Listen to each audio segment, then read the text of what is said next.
Shalom Bapak Ibu yang terkasih di dalam Tuhan. Kebenaran saat ini berjudul langkah ofensif.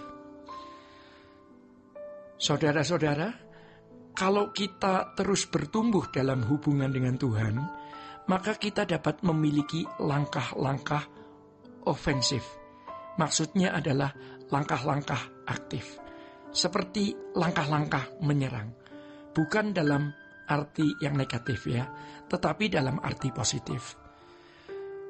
Jadi kalau kita biasanya selama bertahun-tahun berprinsip yang penting kita tidak berbuat salah, dan dengan cara itu cukup membuat kita benar di hadapan Allah dan berkenan, sebenarnya ini masih langkah defensif atau langkah bertahan. Namun kalau kita bertumbuh dewasa, kita harus memiliki langkah ofensif. Kita bukan saja tidak melakukan dosa atau melakukan pelanggaran yang memang itu harus kita lakukan, melainkan juga memiliki langkah ofensif, yaitu kita mengejar, kita menyerang, kita yang akan bertanya kepada Tuhan, ya, apa yang harus kita lakukan? Apa yang harus aku perbuat, Tuhan? Kita harus mempertanyakan kepada Bapa di surga, apa yang harus aku lakukan, apa yang harus aku perbuat. Jadi saudara-saudara, kita yang mempersoalkan atau mempertanyakan.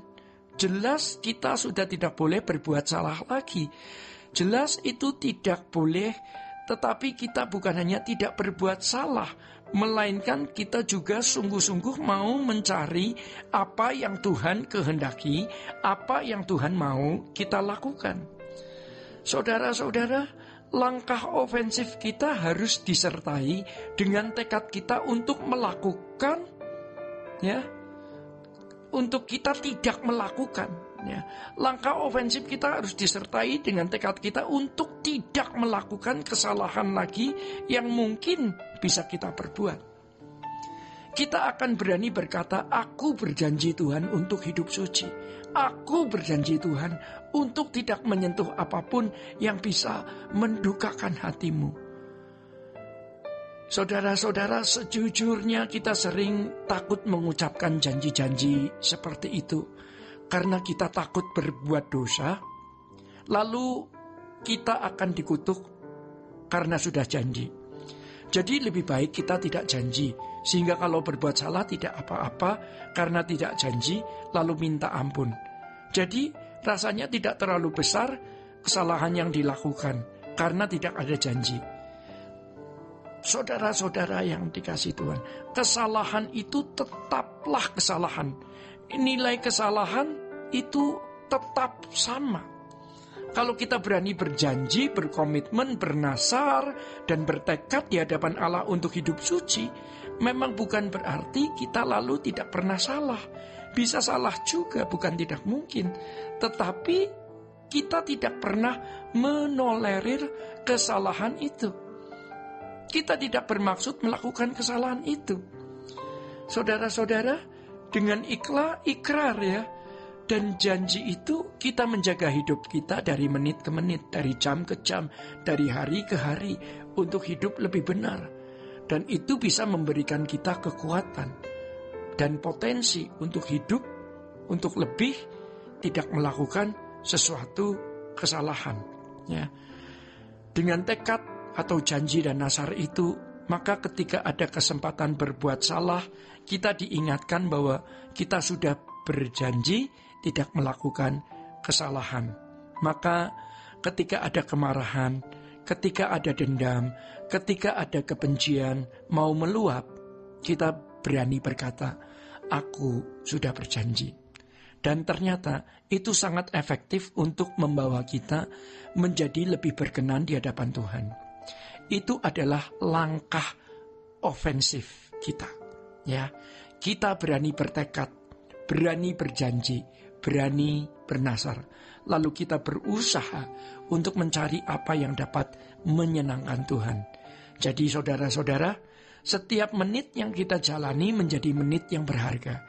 Karena di situ kita memperoleh kesempatan untuk menyenangkan hati Allah dan menyukakan hati Allah. Bukan hanya bertahan tidak berdosa, tetapi bertekad untuk tidak berbuat dosa sama sekali. Ya, dan kita mau melakukan apapun yang Allah kehendaki. Inilah yang membuat kita benar-benar berkemas-kemas. Ini yang membuat kita benar-benar mempersiapkan hari kematian kita. Dengan demikian, saudara-saudara, hidup kita akan terbelenggu. Kita akan terikat oleh tekad, ikrar, janji, komitmen, dan nasar kita itu. Kita membawa diri kita kepada keadaan di mana terbelenggu oleh janji dan tekad kita tersebut. Dan komitmen, ya, untuk setiap menit, setiap jam, setiap hari kita menyenangkan hati Allah saja. Inilah kehidupan yang Allah kehendaki, ya. Ini yang dimaksud dengan menyembah Allah dalam roh dan kebenaran. Bukan hanya menyanyi saja atau ikut doa lalu kita menyembah-nyembah kepada Tuhan. Melainkan di setiap saat hidup kita harus bisa menyenangkan Dia.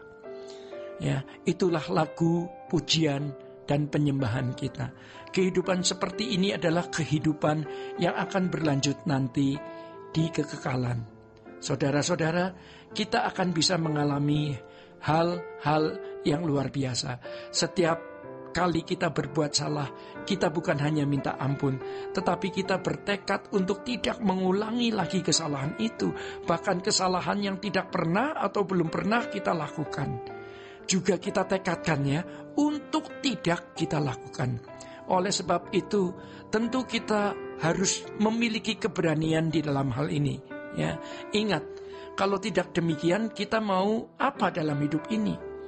Bagaimana kita bisa mengisi hidup kita secara benar kalau kita tidak berbuat demikian? Bagi banyak orang hal ini terkesan berlebihan. Tetapi kalau kita suatu saat nanti, ya, kita melihat kekekalan, kita akan tahu bahwa hal ini hal yang standar dan hal yang wajar. Jadi saudara-saudara, ketika kita melihat kekekalan yang dahsyat, bagaimana mengerikannya orang yang terpisah dari Allah, dan betapa agung, mulia, dan beruntungnya orang yang bersama-sama dengan Tuhan, barulah kita tahu bahwa apa yang kita lakukan ini adalah hal standar. Ya. Kesalahan-kesalahan yang telah kita lakukan menjadi pelajaran berharga agar kita tidak mengulangi kesalahan yang sama atau kesalahan yang lain. Saudara-saudara, kita hidup hanya untuk menyenangkan hati Allah dari waktu ke waktu, dari menit ke menit, agar kematian yang kita tunggu menjadi kematian yang bermartabat. Saudara-saudara yang dikasihi Tuhan, demikian kebenaran saat ini. Tuhan Yesus memberkati.